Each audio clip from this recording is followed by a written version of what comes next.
આકાશવાણી ભુજ સમાચાર આશુતોષ અંતાણી વાંચે છે. નમસ્કાર.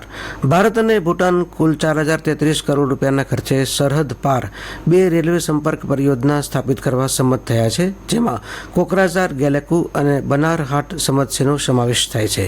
નવી દિલ્હીમાં એક સંયુક્ત પત્રકાર પરિષદને સંબોધતા કેન્દ્રીય રેલવે મંત્રી અશ્વિની વૈષ્ણવે જણાવ્યું હતું કે આ પરિયોજના ભૂટાનના 2 શહેર ગેલેકુ અને સમસ્યાને જોડશે. તેમણે કહ્યું કે આ બંને પરિયોજના ભારતીય રેલવે નેટવર્કથી આસામના કોકરાઝાર અને પશ્ચિમ બંગાળના બનારહાટમાં શરૂ થશે. શ્રી વૈષ્ણવે ઉમેર્યું કે કોકરાઝાર ગેલકુ વચ્ચેનો લગભગ 69 કિલોમીટર લાંબો રેલવે માર્ગ 3456 કરોડ રૂપિયાના ખર્ચે બનાવાશે, જ્યારે 20 કિલોમીટર લાંબી બનારહાટ સમસ્યા રેલવે પરિયોજના 577 કરોડ રૂપિયાના ખર્ચે બનાવાશે. મુખ્યમંત્રી ભૂપેન્દ્ર પટેલે રાજ્યના વિવિધ વેપારી સંગઠન, ઉદ્યોગકાર અને ઉદ્યોગ સંગઠન સાથે ઓનલાઈન માધ્યમથી સંવાદ કર્યો. વસ્તુ અને સેવા કર, જીએસટી, બચત ઉત્સવ અને સ્વદેશીનો વ્યાપ વધારવા હેતુથી યોજાયેલા સંવાદમાં સુરતથી વેપાર અને ઉદ્યોગ મહામંડળના હોદ્દેદારો પણ જોડાયા હતા. શ્રી પટેલે જીએસટી ઘટાડાનો લાભ સામાન્ય નાગરિકને મળે અને નાગરિકો બચત ઉત્સવનો લાભ લઈ શકે તેવું આહવાન કર્યું. આ પ્રસંગે મુખ્યમંત્રીએ રાજ્યમાં લોકો રોજિંદા જીવનમાં વધુ સ્વદેશી ઉત્પાદનોનો ઉપયોગ કરે અને વિદેશી ઉત્પાદનો પરની નિર્ભરતા ઘટાડે એવું વાતાવરણ બનાવવા રાજ્યના ઉદ્યોગ સંગઠનોને અનુરોધ કર્યો. ગુજરાત રાજ્ય માર્ગ પરિવહન નિગમ જીએસઆરટીસી દ્વારા આ દિવાળી નિમિત્તે બસના વધારાના 2600 ફેરાનું સંચાલન કરાશે. તેનાથી રાજ્યના 5 લાખથી વધુ મુસાફરોને લાભ થશે. એક સત્તાવાર યાદી મુજબ લોકો પોતાના વતનમાં દિવાળીની ઉજવણી કરી શકે તે હેતુથી વધારાની બસ આગામી તારીખ 16 થી 19 ઓક્ટોબર સુધી દોડાવાશે. આજે હવનાષ્ટમી પર્વ સાથે નવરાત્રિ પર્વ સમાપન તરફ જઈ રહેલું છે. આજે વિવિધ મંદિરોમાં હોમ હવનના કાર્યક્રમો યોજાશે. પૂર્વમાં પ્રખ્યાત યાત્રાધામ રવેચી માતાજીના સ્થાનકે આજે હવન વિધિ સાથે નવરાત્રિ પર્વનું સમાપન થશે.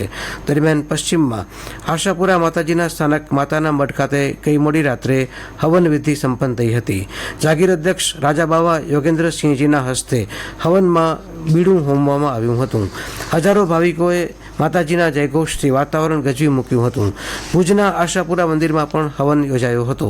માતાના મઢ ખાતે આજે સવારે રાજવી પરિવાર વતી પરંપરા અનુસાર માતાજીને પતરી ચડાવવાની વિધિ થશે. એ સાથે નવરાત્રિનું સમાપન થશે. બંદરીય શહેર માંડવીના હરિનગરમાં ભવનાથ મહાદેવ મંદિરના પટાંગણમાં ઉમાહરી ગરબી મંડળ દ્વારા વર્ષોથી પરંપરાગત રીતે નવરાત્રિ મહોત્સવ ઉજવવામાં આવે છે.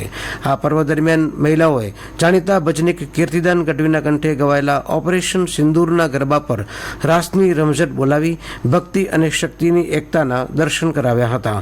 નવરાત્રિના અધ્યક્ષ નટુભા જાડેજાના નેતૃત્વમાં અગ્રણીઓ તેમજ મહિલા મંડળના સભ્યો દ્વારા નવરાત્રિ ઉત્સવ માટે જહેમત ઉઠાવાઈ રહી છે. હવામાન ખાતાએ રાજ્યમાં આગામી 7 દિવસ વરસાદની આગાહી કરી છે, ત્યારે આગામી 4 દિવસ સૌરાષ્ટ્ર અને કચ્છમાં ભારે વરસાદની સંભાવના છે. માછીમારોને પણ 5 દિવસ દરિયો ન ખેડવા સૂચના અપાઈ હોવાનું હવામાન ખાતાના નિયામક ડોક્ટર A.K. દાસે જણાવ્યું હતું. સ્વચ્છ ભારત દિવસની ઉજવણીના ભાગરૂપે ભારત સરકાર દ્વારા સ્વચ્છ ભારત મિશન તારીખ 2 ઓક્ટોબર 2025 સુધી સ્વચ્છતા હી સેવા 2025 પખવાડિયાની ઉજવણી કરાશે. ત્યારે આ ઉજવણીના ભાગરૂપે કચ્છના બેરાજા, કણખોરી, મીઠીરોહર, ગોડપર, સરલી, વિંજાણ, રાજપર, સંગડ સહિતના ગામડાઓમાં રોડ, રસ્તા, ધાર્મિક અને પ્રવાસન સ્થળો, નદી, તળાવો, ગામના એન્ટ્રી પોઈન્ટ સફાઈ ઝુંબેશનું આયોજન કરવામાં આવ્યું હતું. આદિપુર તોલાણી સરકારી કોલેજ ગાંધીધામ ખાતે સાંસદ વિનોદ ચાવડા અને ધારાસભ્ય માલતીબેન મહેશ્વરીની ઉપસ્થિતિમાં તારીખ 1 ઓક્ટોબર બુધવારના આવતીકાલે સવારે 10 કલાકે રોજગાર મેળાનું જિલ્લા રોજગાર વિનિમય કચેરી ભુજ દ્વારા આયોજન કરવામાં આવ્યું છે.